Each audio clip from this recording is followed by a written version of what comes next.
Hello and welcome to the Scuttlebutt Podcast, the podcast for current and former service members looking for more than that 9 to 5. I'm your host, Brock Briggs, and you're in for something a little bit different today.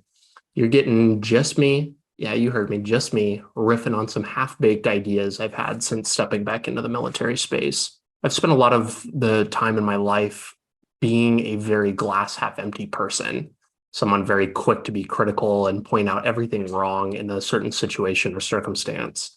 As we all know in the military, it's very easy to do that. We all don't want a PT at 5 a.m. We don't want to deploy. We don't want a PCS. There are countless things to whine and bitch about. When I got out of the Navy and went back to school, I fell down this weird entrepreneurship rabbit hole that I still seem to be chasing. One of the things that has led me to is some really interesting content. Currently, one of my favorite podcasts, and has been for the last few years, is called My First Million. These two guys, Sam Parr and Sean Purry, both entrepreneurs to varying degrees, get on and talk about half-baked business ideas. And it's a complete riot. It's so much fun to listen to. While providing great entertainment, it's also helped me flex a muscle I didn't know that I had. And that's how to look at bad things and find ways to make them better. Often that's through a business lens, saying, how can I make money off of this? That sounds kind of self-serving, but businesses are in existence to serve customers, which implies that they're offering a product that makes their customers' lives better, or in this case, whatever shitty circumstance is better.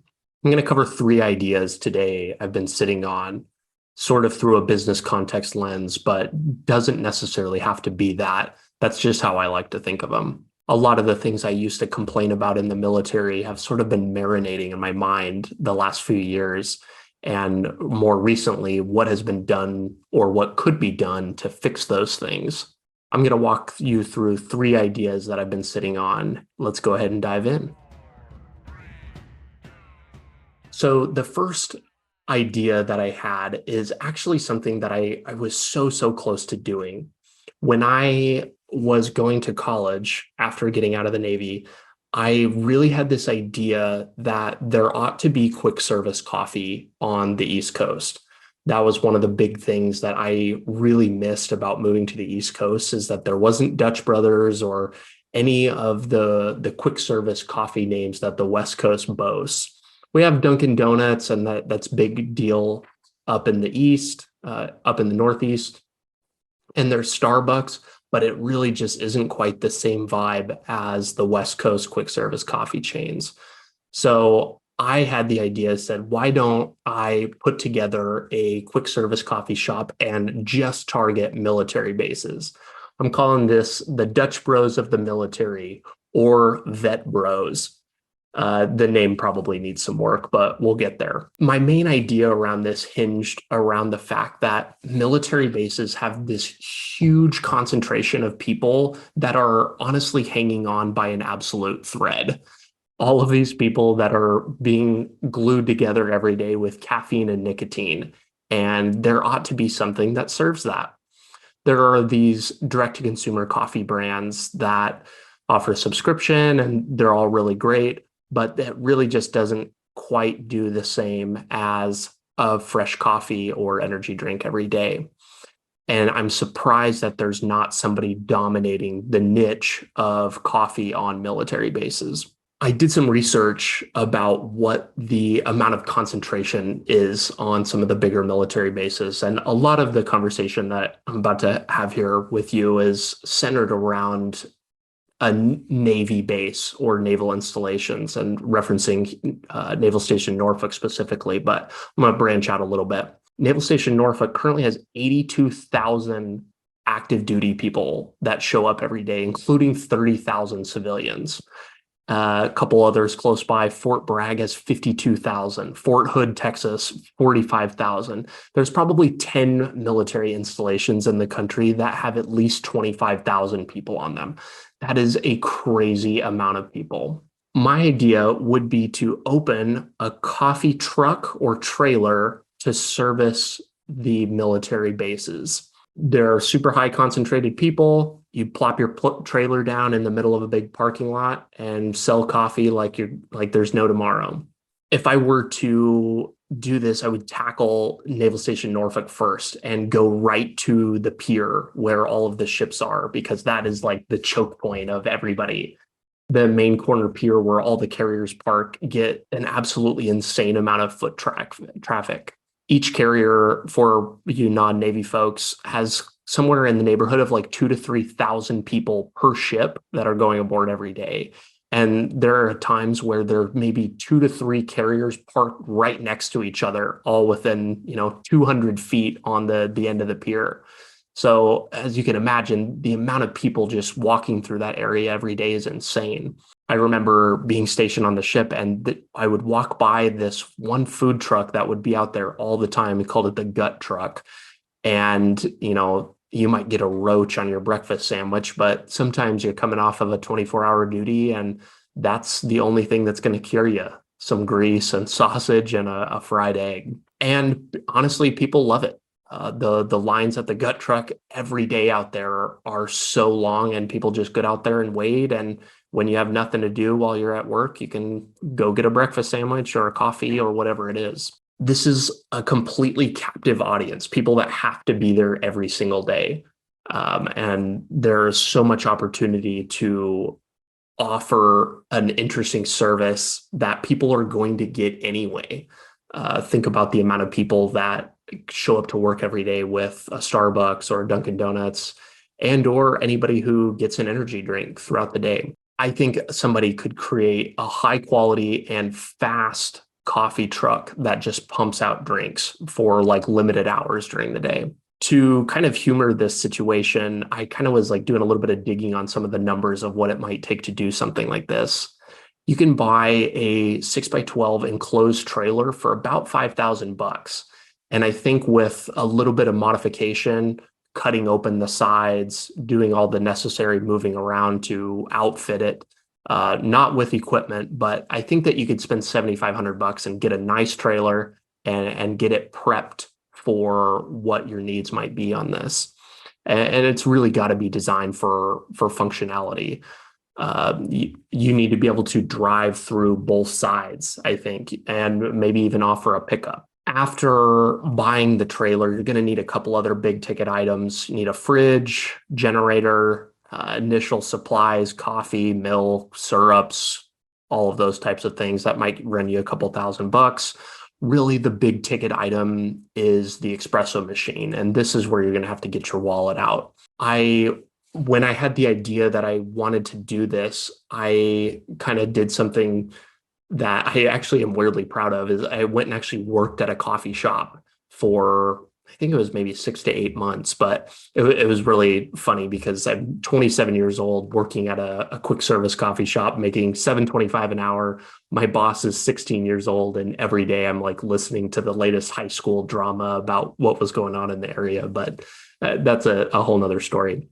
But when I worked there, we had these super nice espresso machines. And I looked them up. They cost $15,000 to $20,000.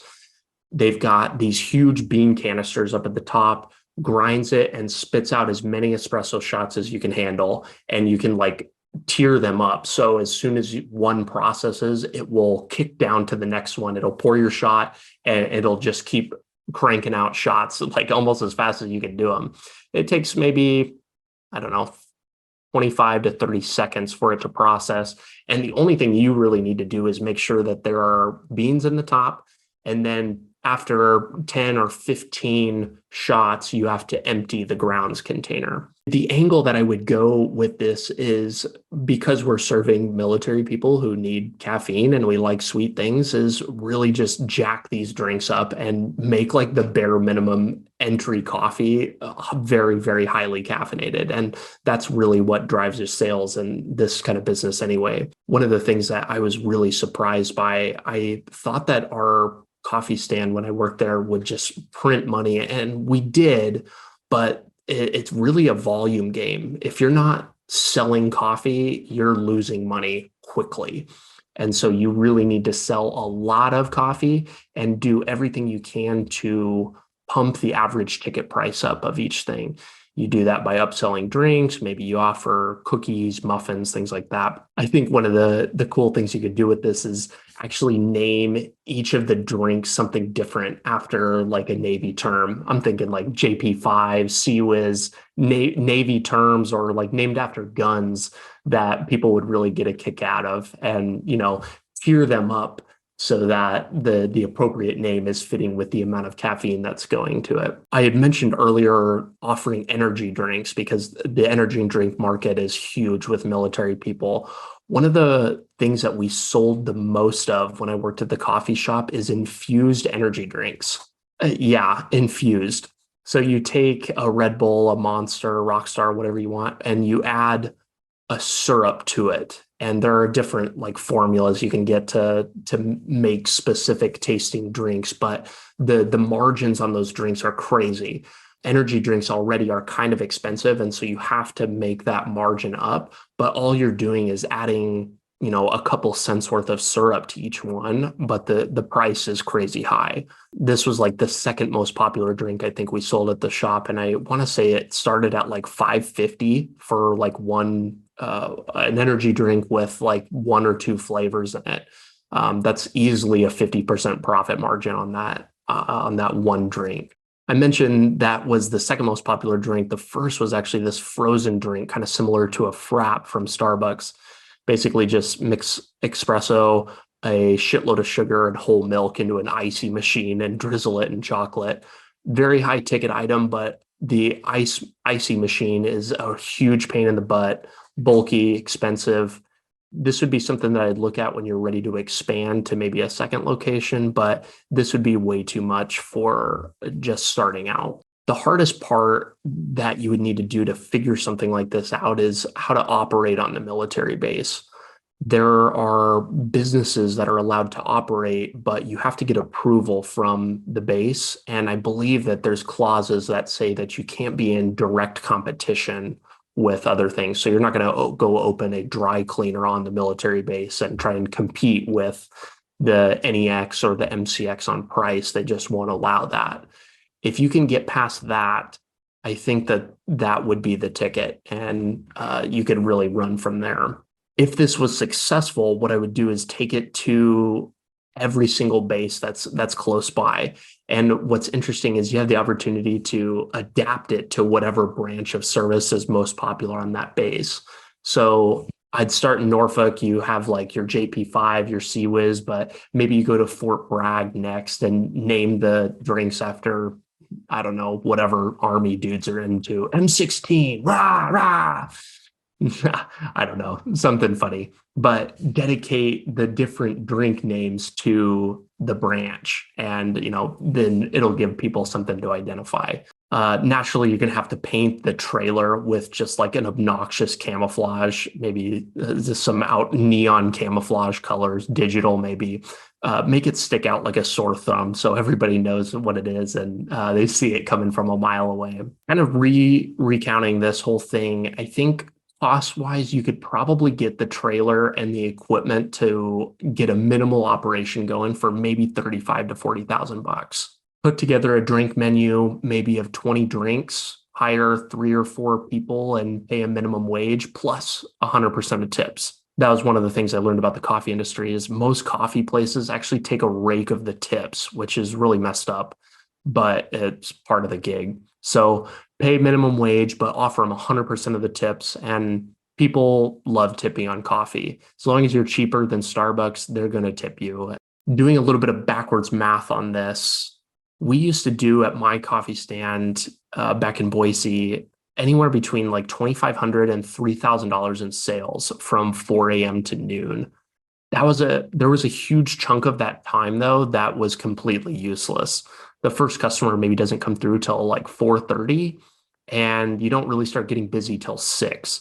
And that's just on the weekdays. So you've kind of got to hang with what the timeline of people working is. Navy base people are going to be on duty on the weekend, but that's going to be really, really minimal. I think you'd want to have your people working from like 6 a.m. to 12. Most work starts on the Navy base at 7. but a lot of people have to get there early because of the traffic. I swear half the cars in the parking lot at the pier are just sitting there idling because have gotten there early and they're waiting to go in. So naturally, they would love to, once they're already on base and past the traffic, they're going to be totally wanting to get a coffee if they weren't able to get one on the way in. I think it's pretty conceivable that you could do 500 cups of coffee in 6 hours with some well-trained coffee slingers. To stay on brand, I think we're going to have to call them gunslingers. But I think that 500 cups is pretty conceivable. If you had an average drink price of around $350, you could be doing about $1,750 in sales. Let's say you're paying three people $10 an hour and running a 40% profit margin. You'd be looking at $500 a day in profit. You'd run that Monday through Friday, and you're going to be doing 10 grand a month. And honestly, that equates to about a 6-month payback period if you were really aggressive. There is a huge opportunity for somebody to dominate the on-base military coffee brand space. So let me run you through this next idea I had. This one is a little bit different and isn't quite the same line of thinking in like a business, but I still think that something like this ought to exist. I'm calling this the Thiel Fellowship for military members. I actually tweeted about this and got some love a while back, and I've been thinking about it a little bit more, but this would be so cool to pull off. So for those of you who don't know, there's this thing called the Thiel Fellowship, started by Peter Thiel. He's the co-founder of PayPal, Palantir, a bunch of other crazy, huge, important companies. First investor in Facebook. He's worth like $4.2 billion today. It's insane. But he started this thing called the Thiel Fellowship, which is a 2-year program for young people who want to build new things. Some of the requirements, you got to be under the age of 22. And basically, he's looking for you to stop or skip out on college in exchange for a $100,000 grant and support from their network of founders, investors, and scientists. That sounds a little bit crazy, but they take a ton of applications in. And honestly, there have been some really notable people you may have heard of that have gone through the program. First off, I pulled some of the highlights of people who have gone through. Dylan Field, the co-founder of Figma, which actually recently just got announced as being acquired by Adobe for $20 billion. Taylor Wilson, the second youngest person to produce nuclear fusion. Vitalik, the co-creator of Ethereum. There's a long list of just like prodigies, and that Peter Thiel is kind of known to attract. So how would we take this to the military? How I would start out with this is go and seek out people who are kind of already well known in the venture space. For this to succeed, we not only need money, but we also need the resources. So I'm thinking we come up with money. I'm not sure if it's $100,000 or maybe it's 250, whatever. We pull up some money and we basically offer it to a prospective person in the military who is like a natural builder, people who are looking to push the boundaries on things. So for this to succeed, we're not only going to need to get money, but we need resources. And I think to really get the buy-in of people who may put up money for something like this, they would need to be former military. I don't think that they would really have the buy-in otherwise. There are a couple people that came to mind that met this criteria. People like Anthony Pompliano, or Pomp, as a lot of people call him, or maybe Paige Craig of Outlander VC, both former military people who have made their name in the venture capital space and would love to get a piece of this action. There are plenty of other venture funds out there who have mandates around funding service members. So my pitch to these people would basically be, hey, why don't you put up a little bit of money in exchange for trying out to see if we can, one, build something cool, and maybe if you have to, maybe that equates to part ownership of the company that ends up being built. Maybe it is like a full-scale venture thing, but ideally, they put up the money in order to basically run an experiment and see if we could get somebody to get out of the military and commit their next like year or two to building something really, really great. This probably sounds a little bit like anti people staying in the military, and it really isn't that. I think that there's a large cohort of people who are maybe on the fence about staying in and maybe have done really well in the military, but want to do something bigger and badder than that. And this would be for those type of people. Another characteristic that might apply to some of these people is, while the military is difficult in some respects, there are some people who are such high performers that they're not actually challenged by the military. I remember in my rate in the Navy, there were so many smart people, and they just like got a perfect score on the exams without even having to study, and they're just honestly underutilized. Those would be the type of people that I'd be going after for this. This would actually be the more difficult part of this program, I think, is finding the individuals who meet these characteristics and are willing to make that bet and take the swing. There are some interesting places that the military has where these type of people may be hanging out. You could get the Navy Times or whatever military news organizations to write a story and broadcast it. But another interesting place to scout for individuals like this would be the different competitions that the different branches host. A few episodes back, I talked with Michael Pacoda about 3D printing, and he mentioned this competition within the Navy where people brought forth an idea basically to help innovate and make the fleet better. He actually ended up winning the competition with a 3D printed cap for his squadron. But those are the type of people that would be great for something like this. People who don't have to be doing anything big and above and beyond, but are already on their own. Those people that are entering those types of competitions, like literally are potentially being offered nothing in exchange for like making everybody else's lives better, and they're doing it, and I think that that's super admirable. So that is actually the place where I would start looking for these types of people, is go to the competitions. NAVC and NAVAIR put on several of them, and there's also several other organizations trying to spur innovation within the military branches, and those would be the people I'd be looking to talk to. Depending on the type of project or business the individual wanted to build, there also could be the opportunity to get sponsorship from some other larger organizations. If it was defense related, that would open up a whole host of companies that were looking to get involved, I'm sure. The first program that comes to mind is the Defense Entrepreneurs Forum. I'm sure that they would love to get involved with something like that. And there are also several larger defense companies like Anduril, Lockheed Martin, Northrop Grumman, Raytheon that would probably love to sponsor something like this. That's what I've got for the Thiel Fellowship for the military. I really think that there would be an opportunity to create something cool, and it would be a really fun journey to watch.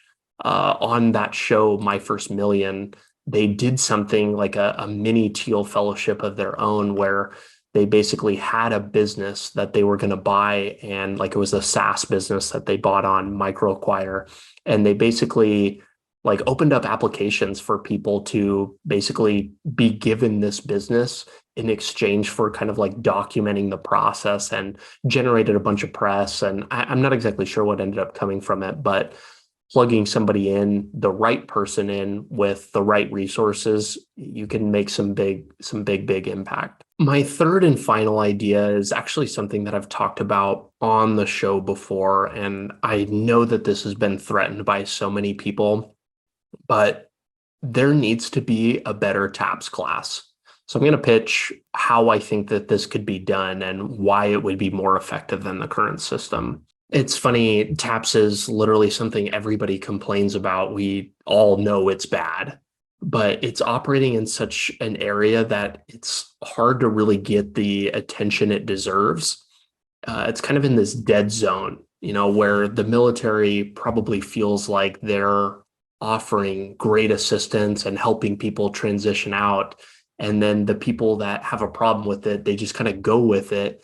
And then when you get out, you don't care enough to actually go back and like offer feedback about how to make TAPS class better. There's just no incentive for anybody to do that. There are a couple major complaints that I hear about TAPS class from basically everybody, and these were some of my complaints too. The first one is that the information was good, but maybe wasn't what they needed specifically. It wasn't tailored enough, could have used more like one-on-one support. Maybe it wasn't what they needed at that time. Maybe they were going to need that information in the future, some kind of combination of any of those things. The other complaint that I hear is kind of a lack of follow-up. There's no real place to go with further questions. You sit through this thing for 2 weeks, and that comes at varying times too. Sometimes it's the last 2 weeks before you get out. Sometimes it's 2 to 3 months before. It really kind of varies. Theoretically, you're supposed to be able to take it multiple times, but I've never actually talked to somebody who was successfully able to get approval to do that. The time really when you're implementing the things you should be learning at TAPS is actually really far down the road. And people have questions after the fact, but then they have nowhere to turn really after. If you're getting information from your TAPS class and you're getting out in a month, then all of a sudden, oh, well, I didn't apply for this. And then all of a sudden it's a year after you've been out and, who do you ask? There really isn't anybody. I think that there could be an opportunity here to do something that resolves both of those. Since COVID, I've seen these courses popularize. People call them cohort-based courses, basically a fancy way of saying a group of people taking a class. It's basically just a college class being taught on a non-traditional subject in a room with 15 to 20 maybe people that are really high energy and like really, really want to be there. A lot of cohort-based courses are extremely expensive. And so people's propensity to pay as that actually goes up, the more excited they are about being there. And naturally, the more they get out of the class. The idea behind the cohort is that it implies a different level of interactiveness than a traditional college class. If you're spending $1,000 to attend some class, you're probably going to be trying to get as much out of it as you can. And you're going to bring that energy that it takes to make that happen. Think about when you sat through TAPS class, if you have been already, and it's, a room full of people half asleep that just don't even know why they're there. They're looking at it as this is 2 weeks I can get out of work. There's no desire to be there. With the cohort courses, everybody wants to be there. And I think that is an interesting distinction to make when putting something like this together. If you were put in a room, let's say that you were even just to do the TAPS class again, and let's say that TAPS was optional and you got to choose to be there, or you just got 2 free weeks off of work. Guess how many people would be there? Not very many. But those ones that did want to be there, they'd probably be really excited to do that. That's what a lot of the success of the cohort-based courses hinges on, and I think would really drive something really interesting with a cohort-based, quote unquote, TAPS class. There have been some really crazy businesses started on the quote cohort-based courses. Masterclass kind of took this and made it asynchronous, which is probably good for like the masses, but something like this would really, really benefit from a group of highly motivated people who are looking to succeed when they get out. By spending a lot of time talking with the other people who are getting out with you, you're able to benefit from their knowledge, tap into their networks and use that to kind of propel growth. Think about when you left boot camp and how the camaraderie that you felt with all of those people. You were really on fire. You probably felt like you knew them. You may have never talked to them again, but at one point you really were close with them. Imagine that on a shorter time frame, but for getting out. One person who I've seen lead really successful cohort-based courses is actually David Perel. He runs a course called Rite of Passage, designed to lead a small group of people through learning how to write online. He's an expert and he's been doing it forever, blogging and publishing essays online. He started this course to teach people writing around like your personal niche, something he calls your personal monopoly. I've never taken it, but people that I've spoken to that have are absolutely rabid about the course and what it did for them. The crazy thing about it is Rite of Passage costs over $4,000, $4,000 for a 5-week class. I know there's more to it than writing, and you're obviously getting more out of it than just learning how to write. But that really speaks to this type of model and what people can get out of it. I say all of this about rite of passage to emphasize that people are hungry to learn. And if you find the right people, you can build something really powerful. So let's talk about how I'd go about building this. Some of the critical elements that I think about when getting out break down into two buckets. First is the VA. Everybody has questions about the VA. You're almost always entitled to something from the VA, whether it's GI Bill or education benefits of some sort, or disability and how that plays into your healthcare. The second bucket is your job. One of the other things that you are talked to a lot about in TAPS classes, hey, we're setting you up to get you into your next job. They spend a lot of time talking about resumes and whatnot. The VA information is applicable to everybody, but this jobs bucket actually could be broken out into a couple of different categories, I think. And this could actually be a differentiator in how the cohorts are selected.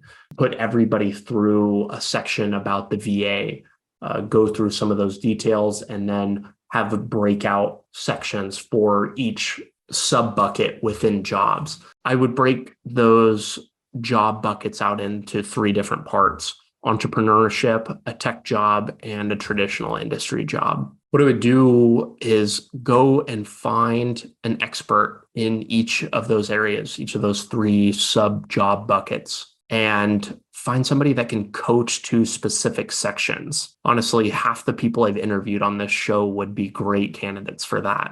For the VA section, I'd chat with Maureen Elias and get connected with some of the experts on VA benefits. In the job bucket, I'd talk to folks like Rich Jordan or Nate Lenahan to talk about why buying a business is a great career path option. Maybe loop in some entrepreneurs like Todd Connor and explain some of the nuances of what it takes to start a business from scratch. And in tech, I'd be partnering with Shift, who has a bunch of connections with tech companies on placement and getting vets into tech jobs. For the traditional job bucket and more generalists, I'd want to reach out to Bill Tody, who I had on and with his book From CO to CEO, where he outlines a career in industry post-service. One of the things that would be really critical to this type of model and really ensuring that you make people successful after getting through the course is the starting point of it and when this conversation begins.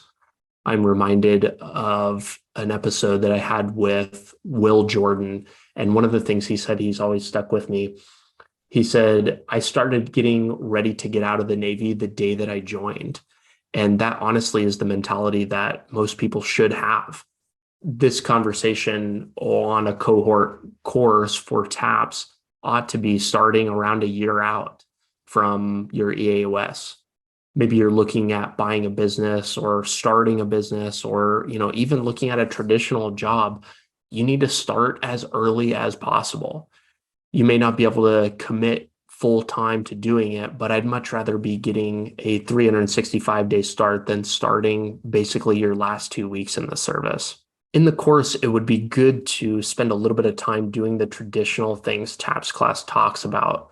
I mean, I feel like we spent 3 days learning how to write a resume, which is important, but it's not a game changer, especially for people who are looking for non-traditional jobs. If you're going to start a business, you don't need a resume. You need practical things that business owners need. Spending half a day writing a business plan and then pitching it to the class is going to be 10 times more effective to you finding success in that field than learning how to write a resume. If you're going to go launch a venture backable business, you should spend time learning how to write a great pitch deck. Point is that each of those three buckets under jobs needs different things and needs specific coaching from somebody who's in the space. All of this in the course would be tied together with trying to build as much camaraderie in between the sessions as possible. One of the things that you do in the TAPS class is set up a LinkedIn profile for the first time if you don't have one already. One of the questions that I have looking back on that experience is, why were we not immediately adding everybody at our table into our network?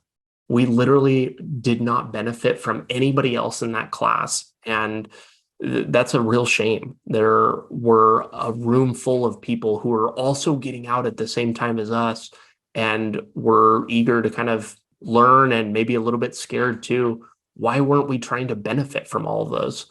And I say that as my experience. That may not have been everybody's, but my class, everybody was sitting around, we made our profile, and then we moved on. Taking TAPS as this giant class serves no purpose. And if you don't benefit from anybody else being in the class at all, I'm not sure why it's being done that way. If that's the way that they ought to do it, they ought to just record a session and just make people watch it, like your annual cyber awareness or your driving for life, NKO, whatever it is. With the cohort model, meaning a more focused effort on building those relationships amongst the members of the class, you're going to be vested in seeing the rest of your classmates succeed. You're going to have their contact information, know what everyone's background is in your class, and mentally know and understand that that person and that group of people that you're, quote, graduating with is a resource to you, which they are. I honestly don't remember a single person's name from my class. One of the things that is the most tricky is how that this gets funded. I have to assume that there's been multiple attempts to dethrone whoever runs the current TAPS class. I'm not sure if it's outsourced or what, but I know that there's a small segment of people who are in the military who are hungry when they get out and want to do everything they can to set themselves up for success. I think initially you'd need to charge for something like this. Bringing in top talent, like some of the names I've mentioned, you couldn't do for free. You could probably get a good deal because they have felt the pain of getting out, but they're going to need to be compensated for their knowledge and time. The first group or your first cohort is going to be the hardest, but I think that you could charge $500 for something like this for a 2-week class. Cap it at 30 people, maybe bring on some sponsors to offer scholarships, whatever you need to do. You could also offer maybe a second tier of the class that's like a lifetime pass for all future cohorts, maybe charge $1,500 for that. One of the things that David Perel uses as like a selling point in his rite of passage is he has that higher premium tier. And I have to guess that a lot of people actually buy it because you benefit so much from not only the learning, but also the people in that. So imagine you go through this cohort-based course on TAPS, you meet all these great people in transition, you're super fired up. And then, in 6 months, you have a question for one of those experts on entrepreneurship or a tech job, or you want to maybe experience one of the other segments. Maybe you want to actually go to a traditional industry job. And so you want to go back through that portion. You can go back and maybe participate in another course and then also benefit from the new people that are in that class. Again, while there's value to be had from the specific guests, the true value is going to be derived from meeting 29 other hungry individuals, people who are willing to pay to learn how to be successful when they get out. So a little bit of math, $500 for 30 people, you're at maybe $15,000, maybe have $1,000 worth of materials and location costs, pay a moderator $5,000 to host it, and split the rest between your guests. I think that that's pretty conceivable and probably would be pretty doable. Where this gets interesting is really after your first cohort. You really want to go all in and make sure that there is so much value provided in the cohort that people just can't shut up about it. And they're going to want to recommend it to everybody. The long-term strategy of something like this would be to make it so effective that the DoD can't turn a blind eye to it. And they will probably be hearing about it nonstop. And maybe eventually that could be an alternative to the TAPS class where the DoD pays for people to go through the class, or maybe there ends up being multiple options for TAPS classes. There really ought to be more tailored experiences that really wouldn't require a lot of the DoD or really anybody else. This all really hinges around the absolute fact of life that you need to spend as much time as you can around the people who are doing what you want to do or trying to do what you want. I think back to my TAPS class, and there were probably 2 to 3 people in there that wanted more, but honestly, the rest could have cared less. Get around the people that you want to be like, and if you can't find them, make a place for them. I can't think of a much better way to close out than that. Speaking to finding the right people, I had a thought while I was putting this together, and it really kind of speaks to where I'm at and kind of where I'm coming from with putting this podcast together. When I first thought about launching this, I really thought that there was a missing information gap. I felt like I didn't know about entrepreneurship and transitioning effectively. And honestly, what feels like a different way of life that I'm kind of pursuing now. And to be quite frank, I was mad about that. I kind of felt like it was the military's responsibility to open my eyes to those things.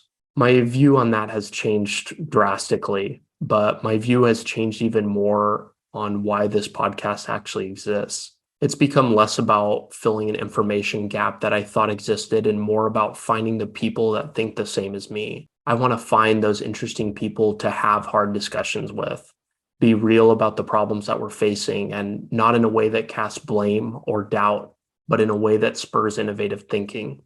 I want to solve those problems, not just moan and bitch about them. More and more, this gets me closer to finding those people. And if you're listening, I really appreciate you taking this ride with me.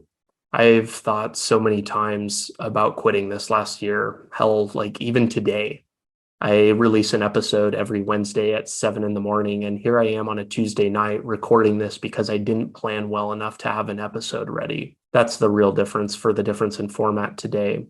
Doing the hard thing is always the right thing, though. Despite not wanting to hang my hat on download numbers for this podcast, there is one number I do look at when I'm struggling to continue to push forward with this project, and it's to look at the download numbers on Wednesday around noon. While this isn't the perfect gauge, it tells me that there are people waiting to listen to what I had to say this week. And honestly, that's what keeps me going. We're coming up on 1 year of podcasting, and I'm sure I'll have a sentimental and sappy post then. But for now, thank you so much for your support. And you better believe there will be another episode with 100% effort ready for you next Wednesday. Go do the hard shit today, and we'll talk next week. Thanks so much for tuning in today.